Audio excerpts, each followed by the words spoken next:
Today, we have Joe Larsen, who became a master gardener in 2025. A scientist by training, he earned his BA in microbiology at the University of Kansas and his PhD in microbiology and immunology at the Uniformed Services University. He has over 10 years of vegetable gardening experience and has been using hydroponic systems for the last 8 years. He has experience with deep water culture, ebb and flow, and aeroponic systems, and has set up indoor growing spaces to cultivate multiple vegetable species using hydroponics. Thanks, Joe. Let's get started.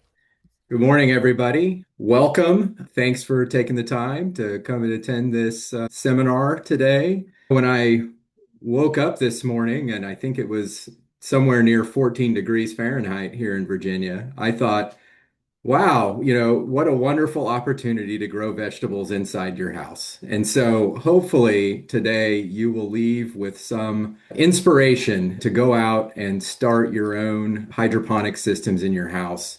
It's really a lot of fun. We will go through some basic principles of hydroponics, some best practices for cultivating certain vegetable types, and then we're going to talk about how you could build your own DIY hydroponic system. So we've got a lot of ground to cover, so buckle up and we'll get to it. General overview. First, I would say I would like to draw your attention to the first link that you see below. That is a YouTube video of the first presentation that with the Master Gardeners of Northern Virginia that I put on 9 months ago on hydroponics.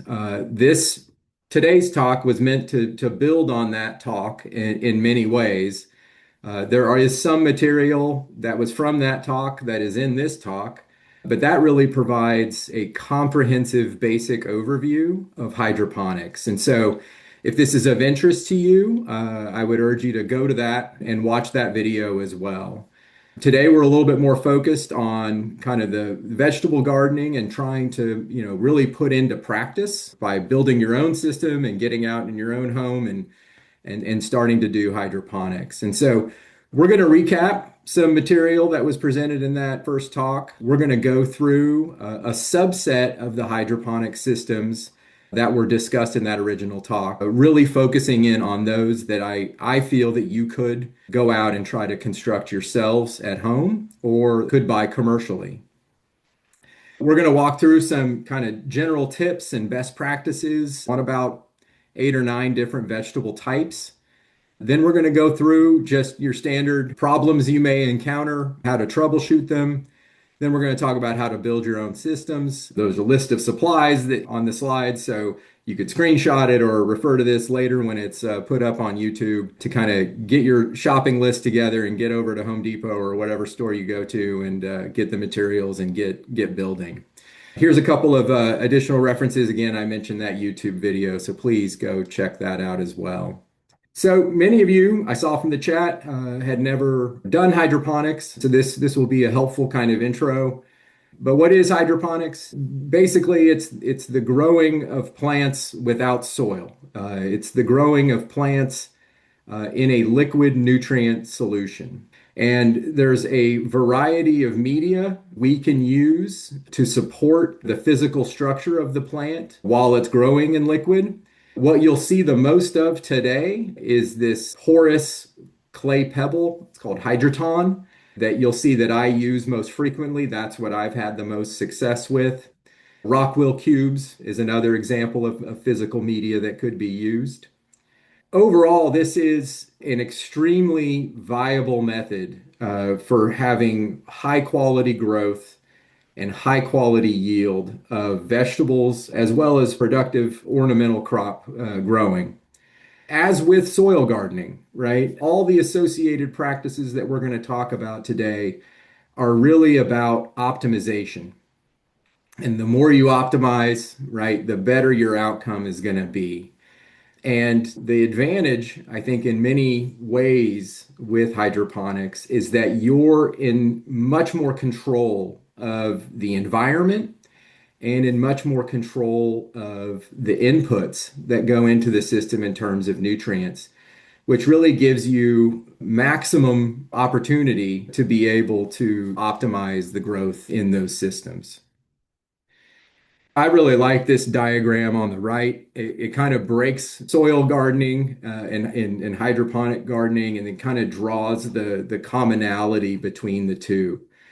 And overall, right, both soil gardening and hydroponic gardening rely on the same principles. It's basically the delivery of inorganic compounds, ultimately minerals and nutrients, to plants via the transport of nutrients. For soil gardening, right, that involves typically the decomposition of organic material, compost, and other things that you can add to the soil, bone meal, kelp meal, those kinds of things that ultimately get combined with the minerals in the soil, dissolved through watering or rainwater. And that ultimately provides the solution that makes contacts with the plant root and results in plant growth. Well, with hydroponics, you're bypassing a lot of that decomposition, that microbial interaction, and you're really just distilling it down to providing inorganic salts, i.e., fertilizer, nutrient solutions, the core minerals that you need, and providing that nutrient solution directly to the plant. And so, both of these systems, and we'll talk about this a little later in the talk, rely on pH. If your pH is too high or too low in soil gardening, that can affect your ability to uptake nutrients. And those same principles hold true in hydroponics as well. The advantages of hydroponics, it can be used in places where in-ground gardening is not possible, or I should say, not even only in places, but at times, right, when it is not possible, like today, late January in Virginia. You have, as I mentioned, complete control over the growing environment. You can control the humidity. It doesn't rain or there's no 40-mile-an-hour wind that encounters your plants. There's often, you hope not, pests, insects, or rodents affecting your crop. There typically is, and with many systems, a much more efficient conservation and recycling of water and nutrients associated with this system. So you ultimately use less water and can potentially use less nutrients than you would associated with soil gardening. In many of these systems, you're actually providing more oxygen to the root area, which does result in faster growth. Again, I mentioned some of the reduction in pests. Ultimately, this does lend itself to higher crop yields. And I think I'll show you some photos later in the talk that I think are reflective of this. You don't have to weed, there's no crop rotation. And for the most part, from what I've seen too, the risk of transplant shock is greatly reduced because you're basically putting your transplant into a spa, if you will, for your plant, a completely optimized environment for them to thrive. Here's a list of some of the different types of vegetables you could grow in a hydroponic system. The general rule of thumb, root vegetables are just not recommended to do hydroponics on. What you would be harvesting would be growing into the liquid environment, and it doesn't result in good outcomes. But herbs, lettuce, spinach, greens, chard, those all grow tremendously in these types of systems. You'll see rapid turnarounds.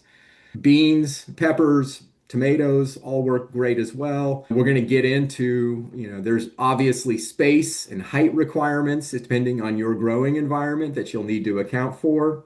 Some of these varieties, for example, cucumbers, you want to be careful in your selection. And that's really just to reduce the amount of labor on yourself in the sense that you want to try to select a variety that is self-pollinating. If not, you're going to find yourself out there, and we'll talk a little bit about this later, having to cross-pollinate, which is just going to create a lot of work for yourself, but you certainly could do that. Hydroponic systems come in two categories, and then within those categories, two additional categories. They could be what are called liquid or aggregate. So liquid systems have no supporting medium for the plant roots. Many of the systems that we're going to talk about today are liquid systems. Aggregate systems have a solid medium for support. An example of that would be a drip type system where the roots actually grow into the clay pebbles. Those are then fed a drip line of hydroponic solution. Other systems are classified as either open or closed. So, an open solution basically is that once the nutrient solution is delivered to the plant roots, it is not recycled or reused. A closed system, the surplus solution is recovered, recycled, and replenished.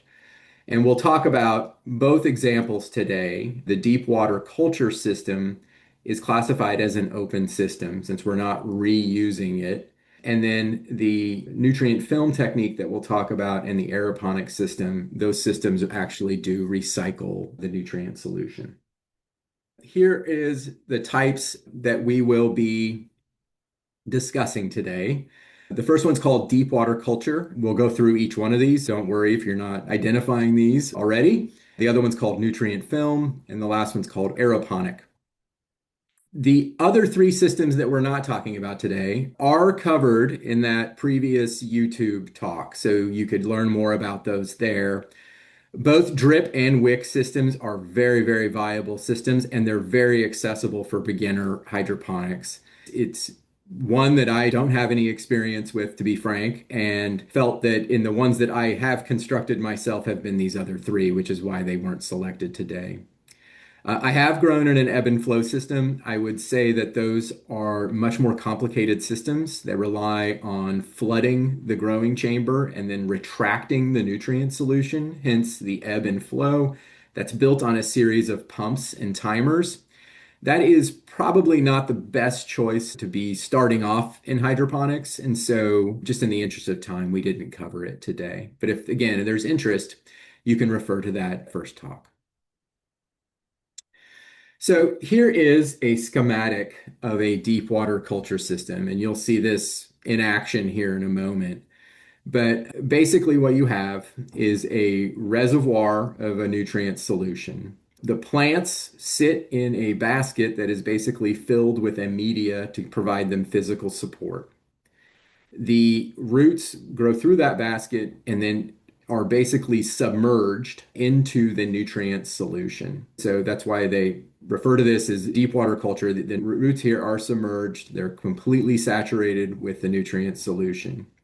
One critical element of this is to ensure that you oxygenate your water. Without oxygenation, you're going to have anaerobic bacterial growth that are going to result in root rot.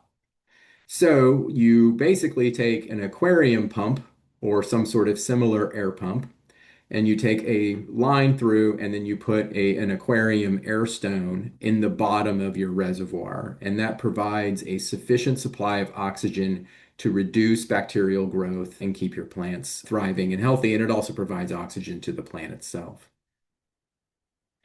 So there are quite a few commercially available deep water culture systems. This is an aero garden. For a while there, they said they weren't going to manufacture these anymore. I don't know if they still are, but there's plenty of other competitors on the market. And this is a rather larger version that I purchased when I first got started into hydroponics. And you can see here, these are the results. This is a series of lettuce plants. These systems are very effective at growing certainly greens and other types of plants. They are fairly automated. They are on a timer, so the lights turn off automatically. They have a reminder every 2 weeks when you need to add nutrients to the system. And overall, they produce really, really great results. They are a little pricey, but if you weren't looking to build your own system, this is certainly a viable option for you to get as an entry point into hydroponics. These are also available in tabletop versions. I have one of these tabletop models here. You can see some tatsoi growing in that top panel. And then I have a dwarf cherry tomato variety. This tomato variety only gets to about 6 inches tall. It worked really well in this system, as you can see. But overall, as you can see, right, the plants are growing quite vibrantly. The harvests, look at the number of buds on this plant. You can see that they are doing quite well. And feeding these aren't a complicated process. All the commercial systems would sell their nutrient solution commercially. It's a generalizable hydroponic solution.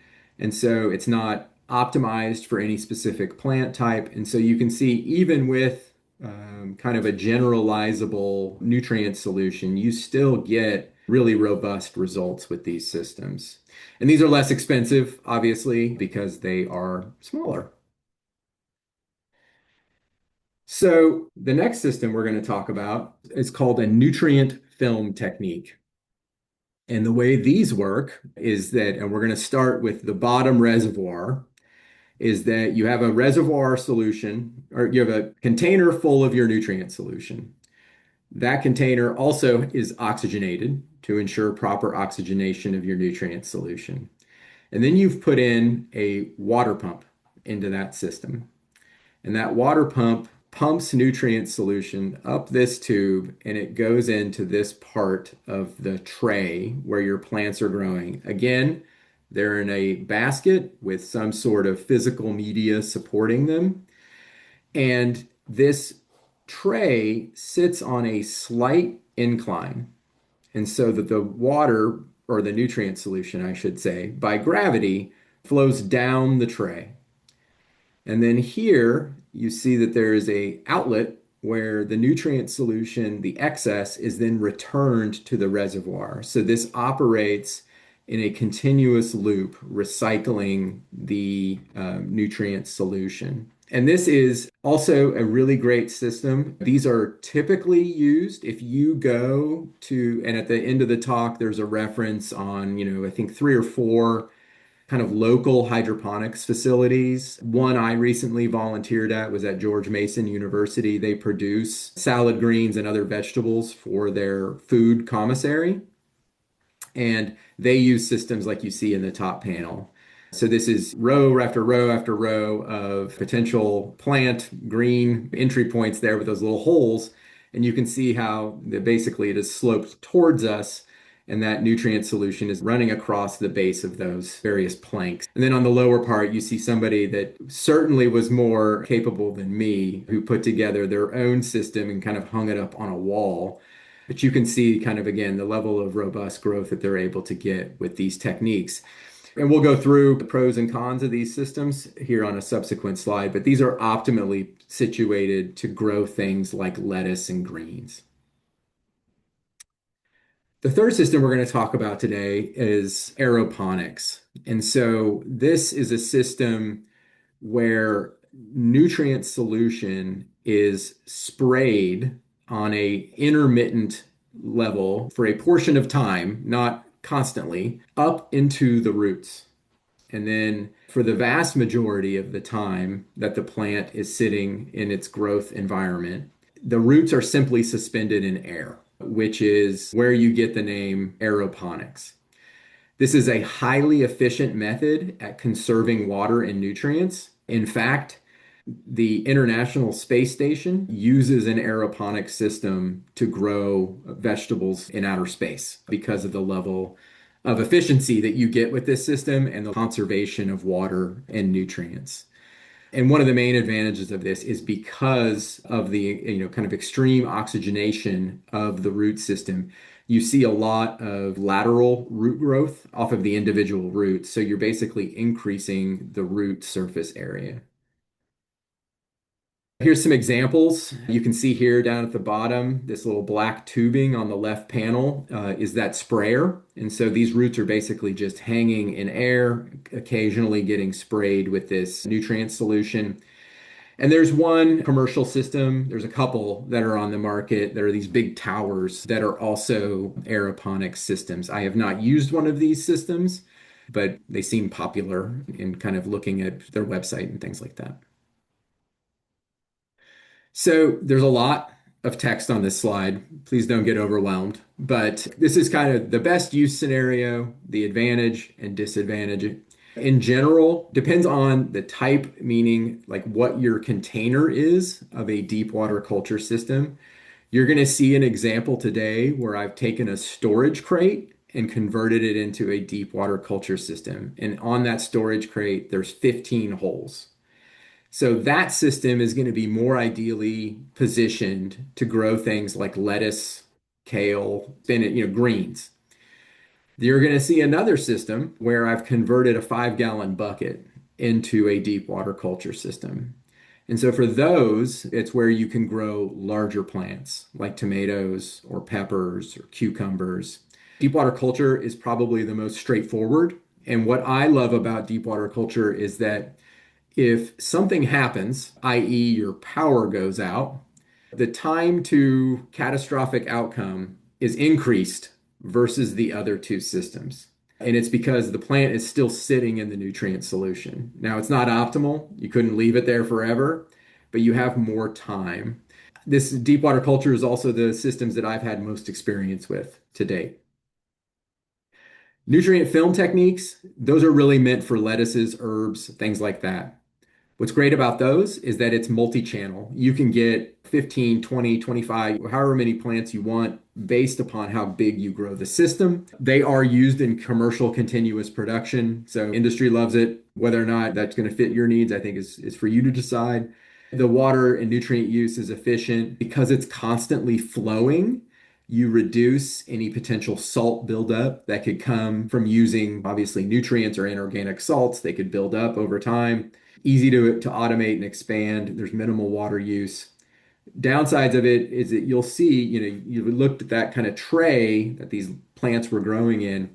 The reason why you can't grow plants that are really large is because those roots basically would block the flow of that water and would prevent the plants downstream from it of accessing nutrients. And then again, right, if you're relying on a circulation of nutrient solution, if you have a pump failure or a power outage, your time before your plant has a bad outcome is a lot shorter than deep water culture. Aeroponics is great. I've used it now a couple times. I've had really great results. You can grow any number of plants depending on how your system is designed. The one I have was a converted storage crate. So again, it's mostly greens and lettuce. Fast growth because you're maximizing oxygen, really efficient and the level of conservation. But again, power failures it can ruin you. And then also, you're going to use these sprayers that spray these nutrient solutions up. And one of the first things I noticed is I grew it, had a great turn, and then I wanted to take a break from using it. And I took a break from using it for a few months, and then I went back to use it and the nozzles didn't seem to spray as robustly as they did when I first created it. And part of that problem is that some of the residual fluid in there has salt in it. The water evaporated, so there was clogging with the various salts that were in these different sprayers. And so you got to pay attention to that. You got to clean your system out. I probably should have cleaned it better. That was certainly a lesson learned on my part. In general, most of these are probably best suited for you to put transplants in, especially nutrient film technique. Because of the flow of the water, your seed is not going to get wet in that little basket. It really works best when you have a plant that has some roots. It's going to get through that basket quickly and it's going to get down into that nutrient solution.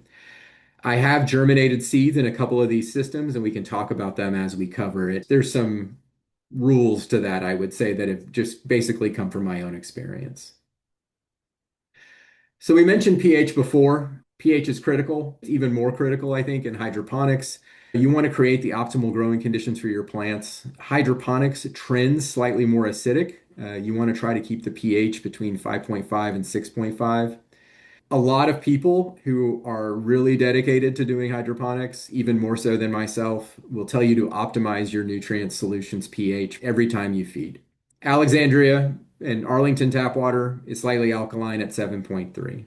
Full disclosure, I do not pH optimize my nutrient solution every time I make it. That's just kind of a bridge too far for me in terms of my time.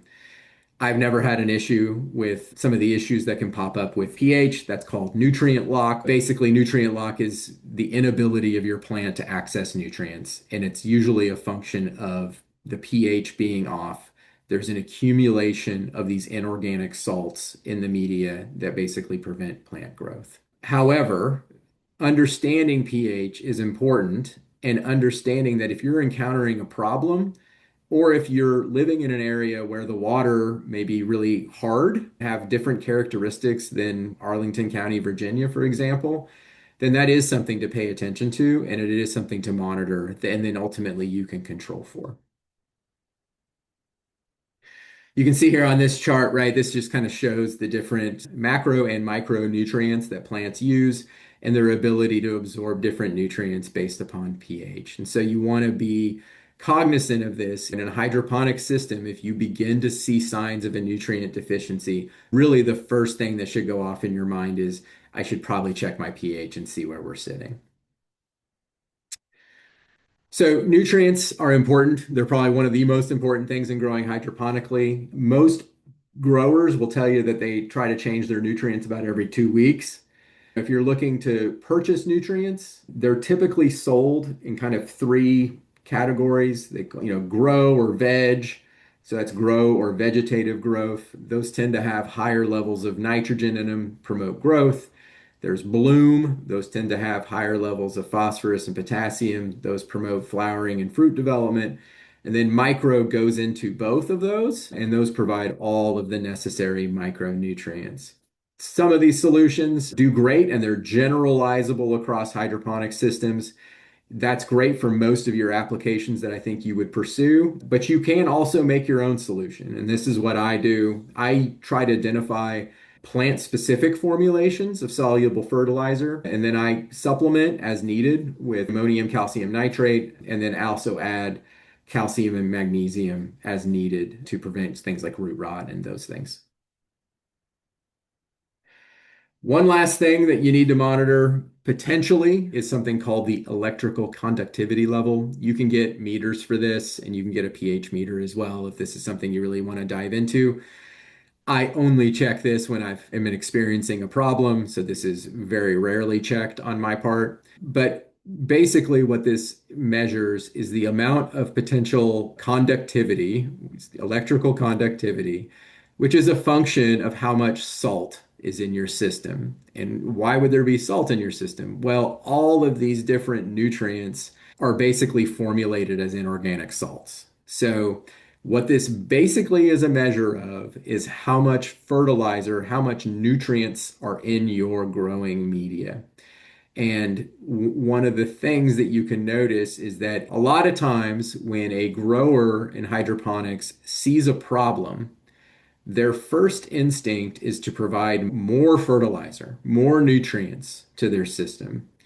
And oftentimes that can result in this phenomenon called nutrient lock. It can also result in kind of nutrient burn of the plants. And so here are just some guidelines of some general measures. This is measured in millisiemens per centimeter. And so you can see that for vegetative or kind of flowering growth, you can see these ranges here. And if you were to take a measurement one day and you were having problems and you saw that this level was like 16, you would know that you had a problem. And what you would do there is you would flush the system with water and you would take 2 or 3 days of just giving it water to get rid of all the inorganic starts, and then you would start over. Not with the plant growth, with feeding it again. So, how much light do we give them per day? And I will say the first talk I give gets into a little bit more detail about grow lights and what you want to pick if you're going to try to grow things indoors. But the typical photo period is between 14 to 18 hours per day. There's something called ppfd, which is photon density. And that really is dictated by the strength and the amount of wattage you have in your light. But you really want the distance, typically to be about a foot, maybe a foot and a half from the plant. And you basically just monitor signs. If the plant is stretching or doesn't look like it's thriving, move the light closer. If the leaves are folding up on themselves or the tips of the leaves are burnt, move the light further away. Environmental conditions are really important, especially if you want to produce fruit or vegetables. You need the relative humidity to be approximately between 40 and 60%. And so that in the summer here in Virginia necessitates the use of a dehumidifier in your growing environment. In the winter, you may need a humidifier to bring that up a little bit. If the humidity is too low, the pollen does not stick to the stigma or pistil, and so you don't get proper fertilization of the flower. And then also there's increased transpiration. If it's too moist, if your humidity is at 80%, the pollen won't get released from the stamen, and so you won't get proper fertilization. But then you also run the risk of starting to get fungal diseases in your growing environment, which can be a massive problem as well. You want to try to keep the temperature, depending on what you're growing, between 65 and 85. Most of the grow lights out there, they produce heat. So that the surface underneath the grow canopy, if you will be probably in those ranges.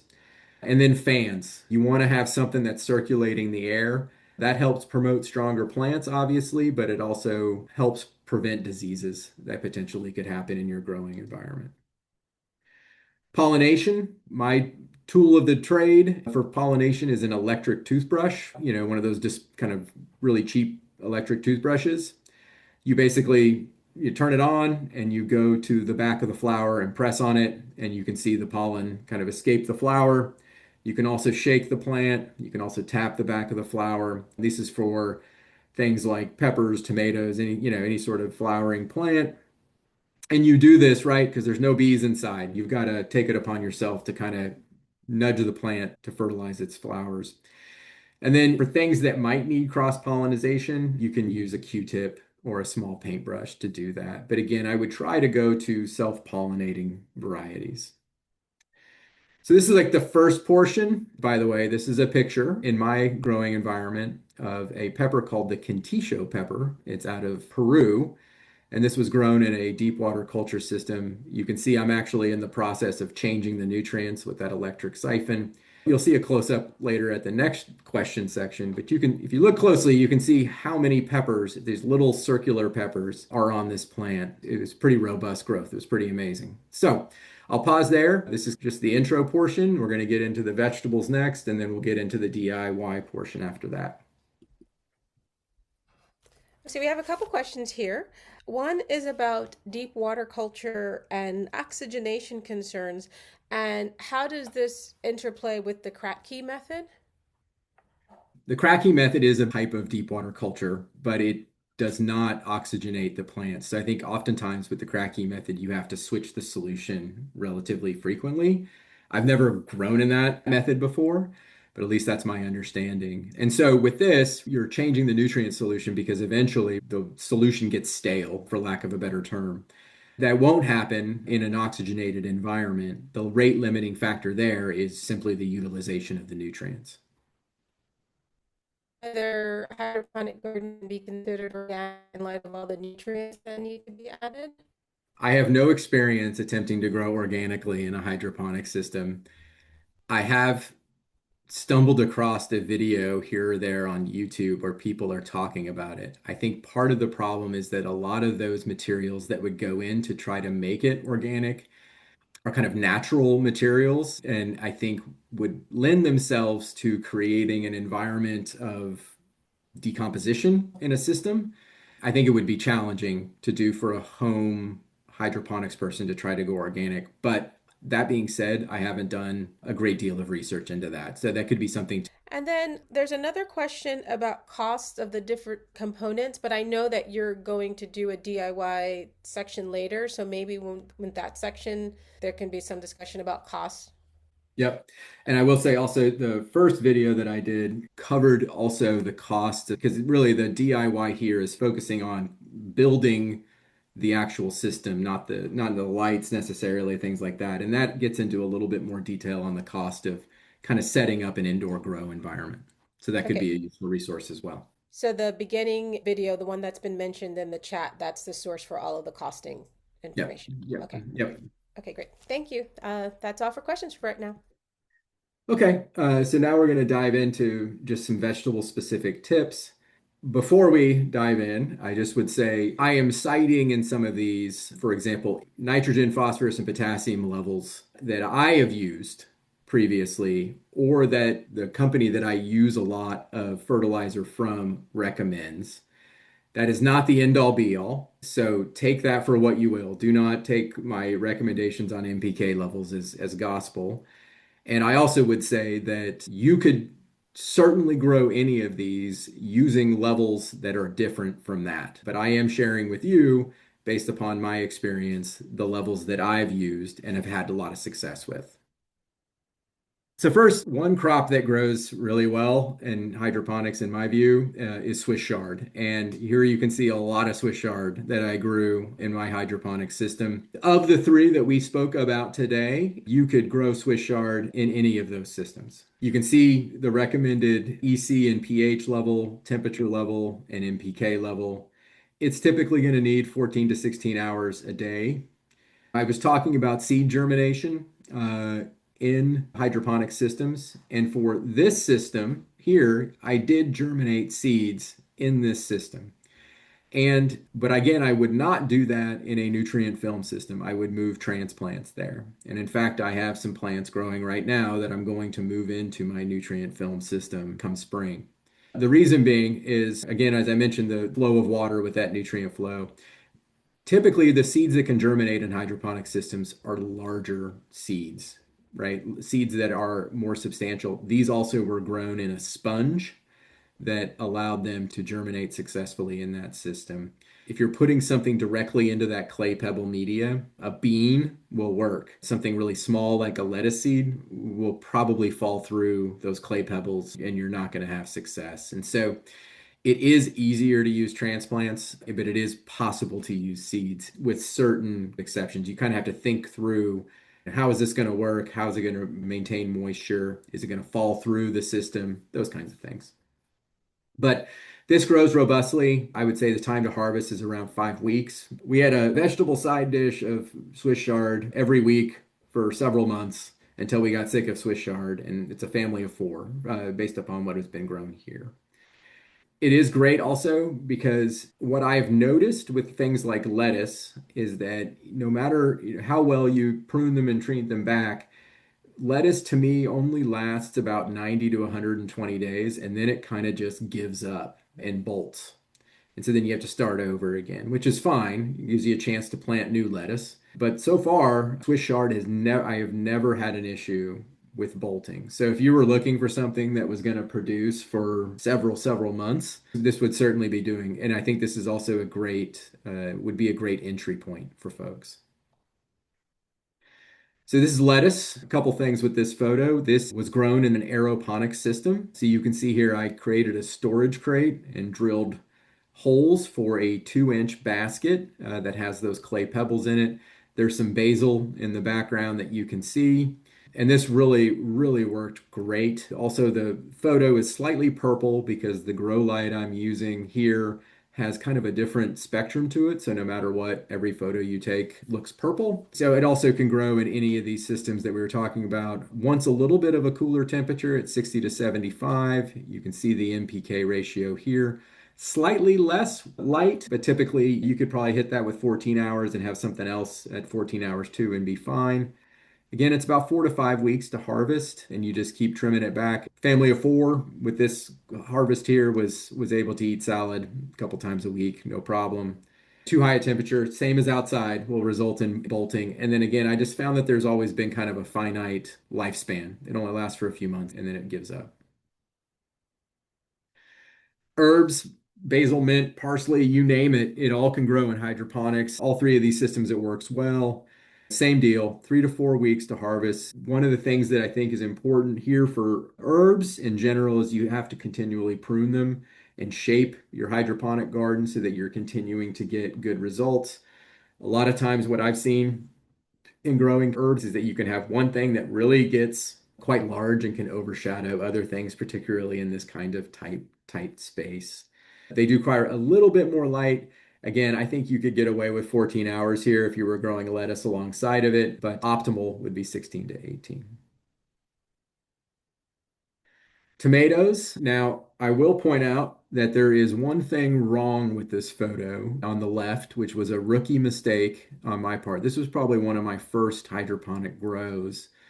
And you can see that I grew these in these 5-gallon buckets. There's a basket sitting in the middle with those clay pebbles, and you see 4 tomato plants.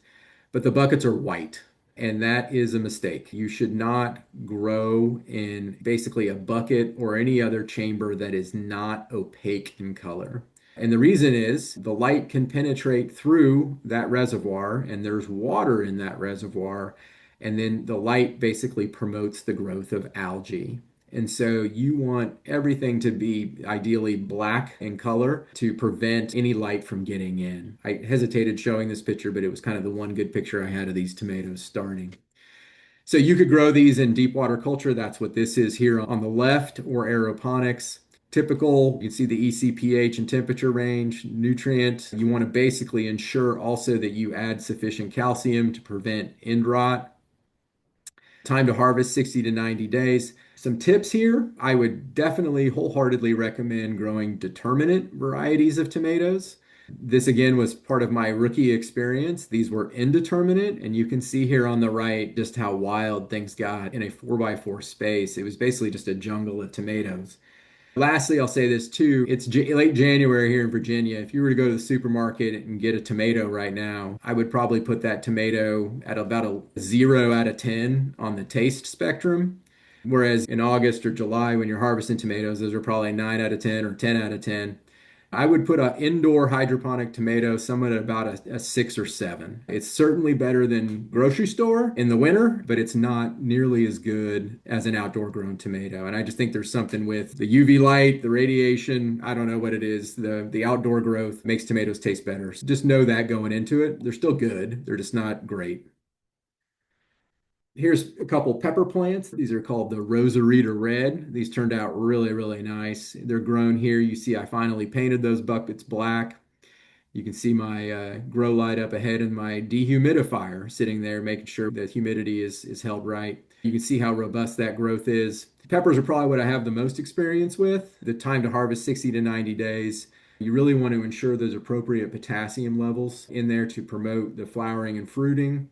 And also go through with your electric toothbrush and buzz the back of those little white flowers and make sure that you're getting proper pollination of those plants. This is bush beans. You could grow those in an NFT, deep water culture, or aeroponic system. You can see here, this is a deep water culture system from that converted storage crate. These also worked out really well. They got a little crowded, but they did produce wonderfully.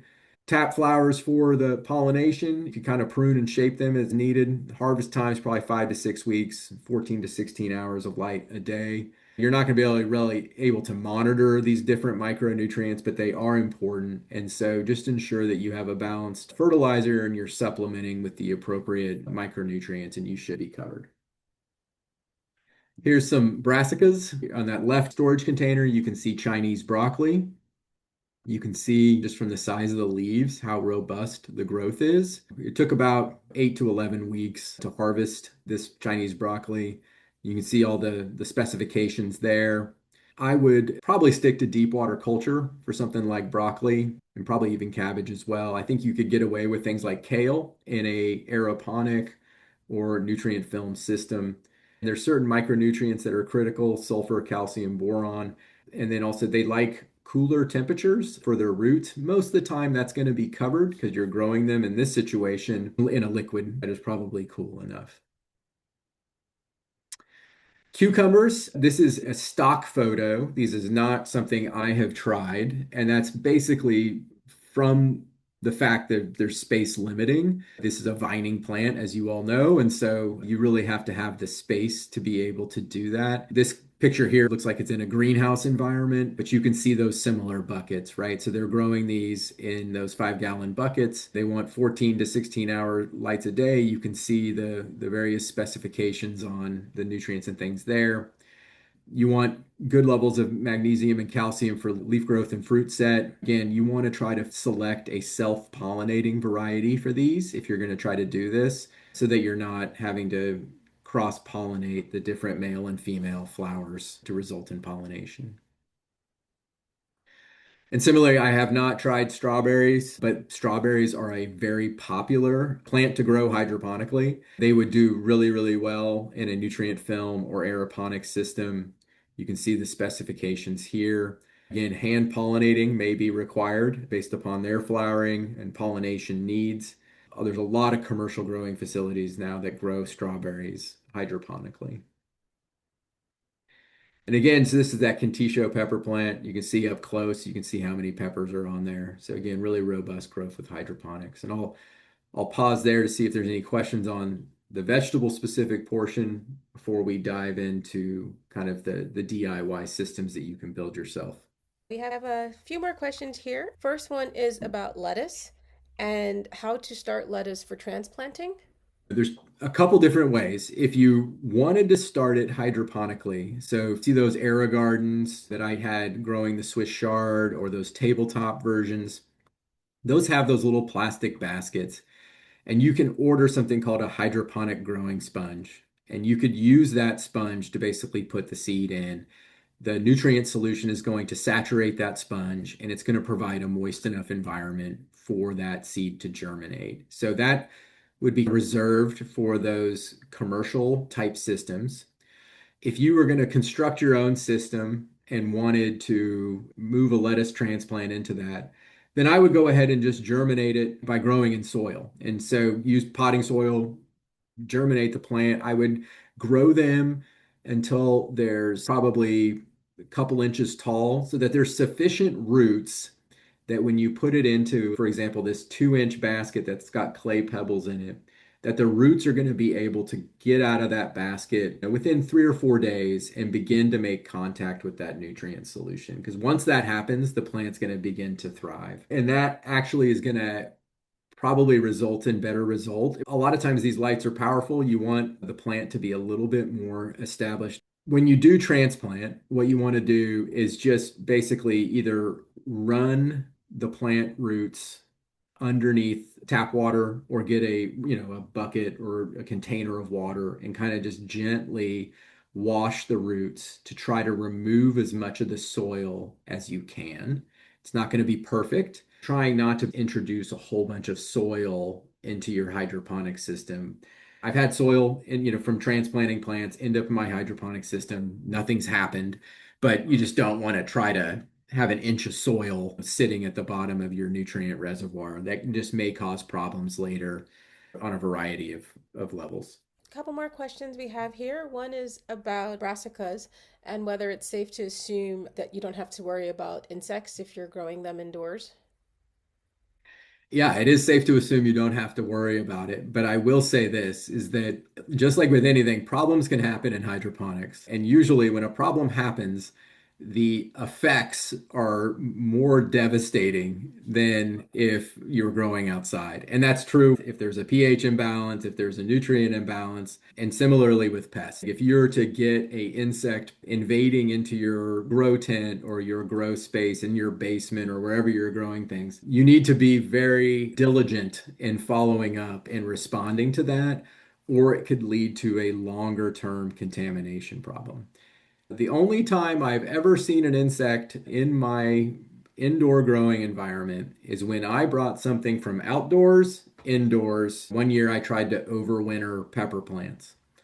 And with those pepper plants came some invaders. It's all about keeping things clean. It's all about keeping things sterile. And so, yes, the short answer is that if you are diligent in your cleanliness, there should not be insects in your indoor growing environment. Okay. Now we have a question about flavor and strawberries and whether hydroponically grown or deep water strawberries have the same flavor as soil grown strawberries. Good question. I have not grown strawberries hydroponically. It's not where I want to dedicate my time. My short answer is I don't know. I've never tasted a hydroponic strawberry. Extrapolating from my experience with tomatoes, nature does wonderful things. And so, you're trying to recapitulate that, but you're not doing the exact job. And so I think it would probably be a great way to have fresh strawberries at a time of year that you could not normally have fresh strawberries, Mhm. but it's not going to be like peak outdoor strawberry season. It would be Sure. my guess. Another question just popped in. Has there been a flavor comparison between the same variety of an herb or veggie grown in soil versus hydroponic? This is a broader question about. I don't know, but I'll say this that there's now hydroponically grown lettuce available at your grocery store. I tend to buy that. And the reason I buy it, right, is that your risk of getting some sort of like a coli, and me being a microbiologist, your risk of getting some sort of like a coli from animal runoff is zero in a hydroponic grown lettuce, right? And so I actually gravitate to that. I actually think it's fresher. I think it lasts longer. And that's one of the things you'll find is that if you did hydroponics indoors, you'll find that your lettuce can last 2 or 3 weeks because you're cutting it, you're bagging it, you're putting it in your refrigerator. It's not getting on a truck. To me, the lettuce tastes the same. The herbs have tasted the same to me, but I don't know if there's ever been a side-by-side examination of that. One question about you'll notice in the background of all of your photos, you have the silvery covering behind Mhm. all of Yep. everything that you're growing. And there's just a question about what is the purpose of that? This is a indoor grow tent. So it's a 4x4 space. And what you can't see, so my grow light's hanging from the top here. There's a fan here. There's another fan over on this other corner, the humidifier, the growing environment. And what you don't see also here is there's a ventilation tube. It's basically a dryer tube that's hooked up to like a fan. So it circulates the air that way and circulates it out into my basement. So that helps reduce the heat and also helps reduce the humidity. And this silver material is reflective. So we're reflecting all of the light that's coming down from that grow light. It hits the side of those walls and then reflects back into the plants. And so the idea is that you're maximizing the light exposure. And then in this other system, this, nope, this one, this was my DIY, right? This is not a tent. It's still open. I basically took a metal coat rack that I bought and then hung a grow light from it and then strung this mylar, I think that's what it's called, sheeting. It's like what you would use to like wrap after you run like a marathon. People like wrap themselves in this to keep warm, but it's highly reflective, right? And so I wanted to kind of create a little bit of an environment to try to not lose the light. You're paying for the electricity. You might as well have maximum photons hitting your plants to try to increase the level of light that's hitting the plants. Do you need this? Probably not. Is it, like I said about hydroponics, right? It's all about optimization. And so you could hang a light, you could have this any of these systems sitting underneath it. They're going to get adequate exposure if they're sitting right underneath the light. But maybe having this increases that level by 15%. Maybe that results in 50 more peppers you get on this plant. Well, that's what that gray material is. Okay, and then we have one last question here, which I think might be a nice seg into your next section, and it's about whether there's any value to pruning dense plants for airflow and preventing fungal diseases. There absolutely is. And you can see here that this is so dense that it was almost hard for me to like find the peppers that were ripening. And so, yes, I think I could have and probably should have gone through and tried to prune this to improve airflow. Thankfully, I have never had an issue of fungal diseases in my indoor growing environment. And part of that is, right, I use fans, I use other things, I try to keep the humidity in the proper space. And so when I see a plant like this with all these different peppers on it and it's really dense, I'm kind of, out of pride, I don't like really dig in there and prune it. And that's probably not the best practice. So yes, you're absolutely correct. It would be good to thin this out so that there's a little bit more airflow. Sorry, one last question slid in, and then we'll move on to your next section. Should a system be placed in a no natural light area or by a window? It looked like you had some You, variety in different. You could put it by a window. And also like you're going to see one of these systems later that I'm going to use outside. So you could create a hydroponic system and do outgrow growing in the spring and summer, and that would be fine. The only issues you have to look out for, right, is things like a deep water culture system. If you put a bucket outside and it rains, it's going to change the composition of that nutrient solution. For some of these other ones, I think the risk of actually changing the overall solution dramatically is lower, and you'll see that. But yeah, you can put it by a window next to the sun. You could try it if you wanted to use light that way. You may not get the same results as growing with one of these really powerful lights, but you'll still get good results. And again, you could also use these systems outside, right? So last bit, DIY systems and potential problems that you could have. And before we get into the DIY systems, I would say I am not a handy person. So I think most of you could do this. It did take a little bit of work, maybe a few trips to the hardware store, and maybe a slight bit of frustration, but you can do it. And also say that YouTube is a wonderful resource. Many of these systems that I designed, the original inspiration came from me kind of scrolling YouTube and learning about hydroponics and learning about what other people were doing. and watching videos. And so I would encourage you to do that if this is of interest to you. See how other people are constructing systems. See if you yourself can get inspiration from that. So we talked a little bit about commercial systems. And so just before we get into DIY, just a reminder, getting one of these commercial systems, they are a little bit expensive, but it's an excellent way to get introduced to hydroponics in a relatively kind of, I guess, what I would call a low risk way. Those systems are plug and play. Their nutrients are pH buffers. It's got automated reminders. And there's a variety of plants that you can grow in those systems, but they tend to be limited to kind of smaller plants like greens and lettuce and herbs. And if that's all you want to do, then a commercial system might be for you. So just keep that in mind. The first system we're going to talk about is a DIY nutrient film technique system. And I recently constructed this a few months ago. And I plan to bring it out in early spring. I got my shard plants. We're bringing back the shard. We're putting them in here and we're going to see how it does. But so far, this is a prototype. And I will show you a video, a movie here in a second that shows it in action. But before we get to that, here's that nutrient reservoir, right? There's a pump right here, that little green pump. It's going to pump that nutrient solution up this tube. Then it splits off into three and joins these smaller tubes and then pumps the nutrient solution into each one of these tubes. There is a small wooden disc sitting underneath this that puts this at a slight incline so that the fluid flows down. And we've clamped down these tubes so that they're steady. And then the nutrient solution flows down each one of these tubes and then flows back into this reservoir. And then that process is circulated. So you can see that in action here.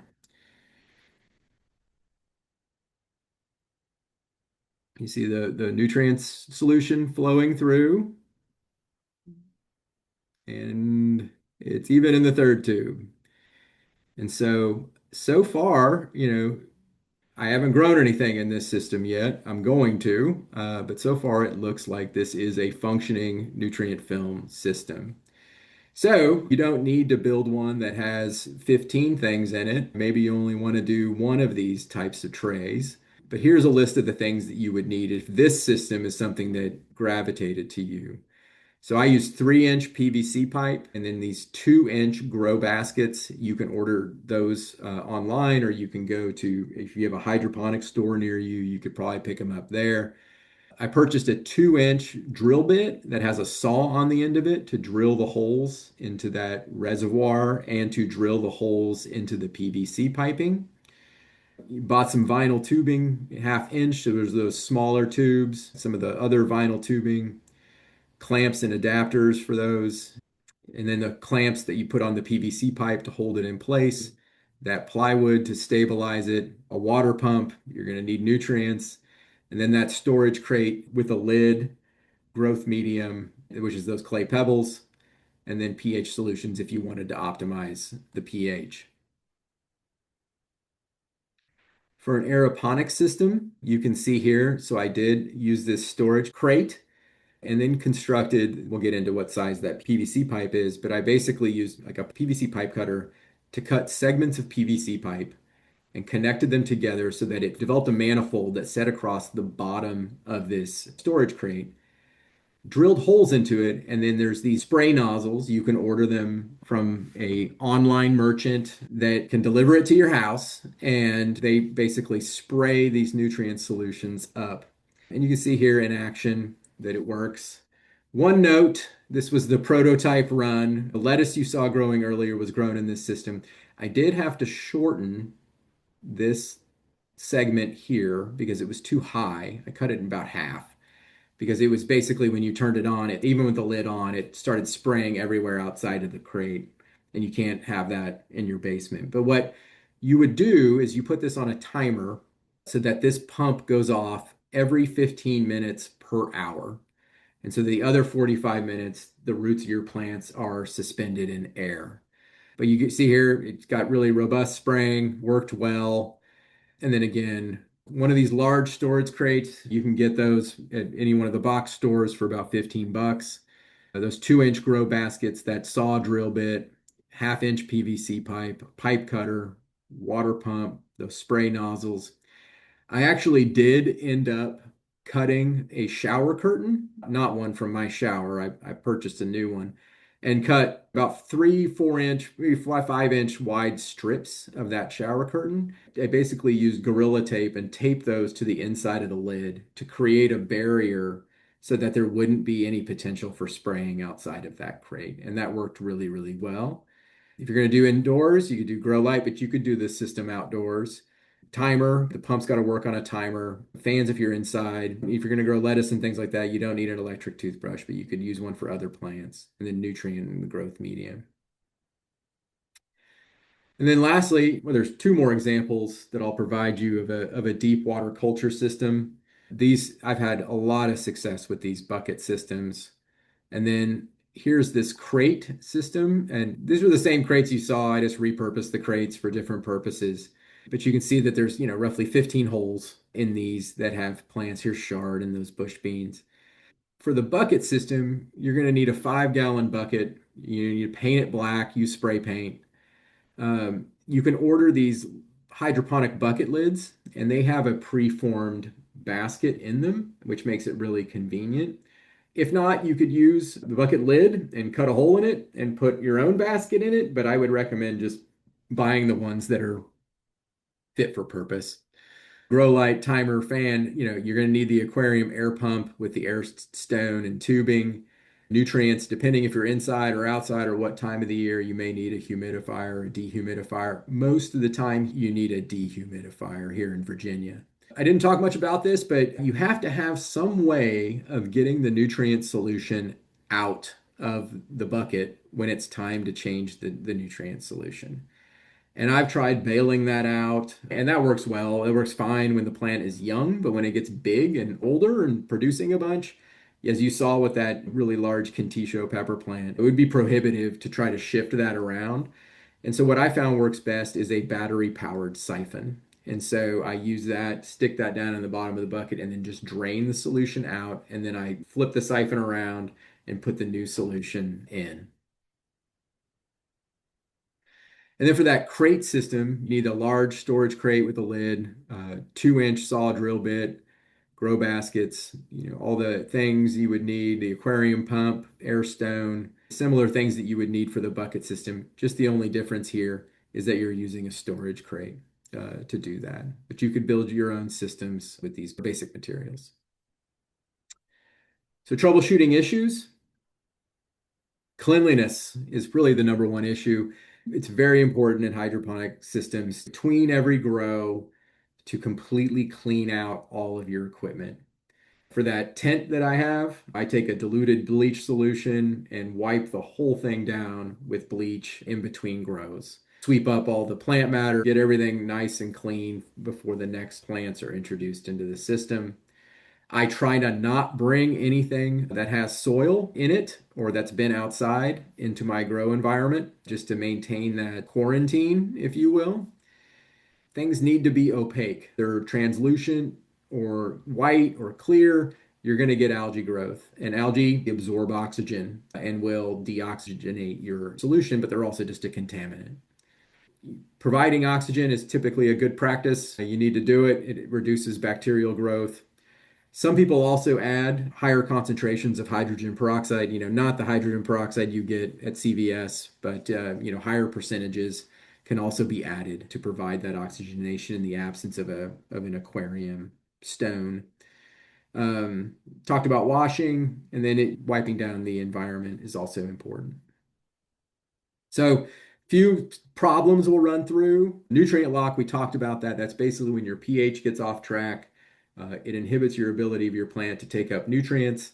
Therefore, salts begin to accumulate. You would see that spike in your electrical conductivity level. When in doubt, if you see a problem, the first thing I would do before adding more nutrients or doing something else would be to just take the nutrient solution out and flush the plant with water and take, 2 or 3 days of just giving it plain water and then remake your nutrient solution and then start feeding it again. And most of the time that tends to correct any sort of major issue. Aphids can happen, thrips can happen. You would apply the same control methods that you would do outside, neem oil and things like that. If you can't get it under control, the worst thing that would happen, right, is that you have a small issue that becomes a really large issue that then becomes a massive issue that has now contaminated your environment. And so if I've ever encountered things that I am unclear about how to handle, I just tend to start over and clean everything and just get rid of the offenders. And that's specifically happened when I've had what I suspect was a virally infected plant. I just stopped what I was doing, got rid of the plant, and started over. For the fungus pathogens, we talked about that. Comment online about kind of thinning the plant, making sure there's appropriate airflow, totally correct, and controlling the humidity using fans. And then if you did encounter something, you can spray to control, but ultimately you have to decide whether or not risking the introduction of those pathogens into your environment is worth it. We've talked about nutrient lock. I think in the interest of time, we'll go over, but what it manifests as from a, I guess, clinical standpoint is that you would see a plant like you've seen all these pictures of that are doing great, that are very robust and green. You would begin to see yellowing leaves. You would begin to see things kind of looking limp, failure to grow or thrive. Oftentimes, when people see this, they think, oh, we need to add more nutrients, when in fact, that is the problem. And so, would focus on just flushing the plant out for 2 or 3 days and then maybe going through and pHing your nutrient solution to make sure it's the appropriate pH and then re-add it. Other problems, right? So you can see the effect of algae here on the left on root growth. That's a not optimal situation. Another one here is root rot. This is probably a solution that's not oxygenated sufficiently or has had some sort of contaminant introduced into it. And you can see the browning of those roots there is indicative of root rot. And so what you want to see here is on the right. Now you see that nice lateral growth of the roots. That's probably in a highly oxygenated environment, and you see that they're white. They look great. The other thing I would talk about is with some of these systems like aeroponics and nutrient film, power outages can undo you. But also, if you have equipment failure, that's a big one where your pump breaks and you don't know it. You're out running errands and you come back, and then all your plants are no longer doing well because of that. So you just have to be mindful. It's something that you want to try to check these systems regularly to make sure that they're functioning properly. Hopefully, you're leaving today with a sense that several different types of hydroponic systems can be utilized for vegetable gardening, and that hopefully you've been impressed with some of the results you've seen in these photographs of what hydroponic systems can do in terms of growth and yield of plants. And I would say this is an excellent hobby to get into for vegetable gardeners. It's a fun way to stay active in this all year. As with any hobby, right, there's some upfront costs to acquire the equipment, but once you do, you'll be able to enjoy growing it hydroponically for quite some time. It's important to think about nutrients, think about your conditions that you're putting in. You have control over these environmental conditions, though. By having control over them, you ultimately are set up to have success growing hydroponically. Remember to keep it clean, and if you do encounter problems, you need to get in front of them quickly because they can materialize into larger issues if you're not on top of it. There's some really great hydroponic facilities in the Northern Virginia or Virginia area. One that's really impressive that is always looking for volunteers is at George Mason. I've been there, I've volunteered once. It's pretty cool what they have going on there in terms of growing different leafy greens and things for the university community, and I would urge you to check that out. Additional references are here. And remember, you've got this. Thank you for attending. Hopefully, you found this informative. Thanks to Joe for presenting today. Also, thanks to Annette for doing a fantastic job in the chat. Thank you again to everyone. Stay warm, stay safe, and happy gardening, everyone.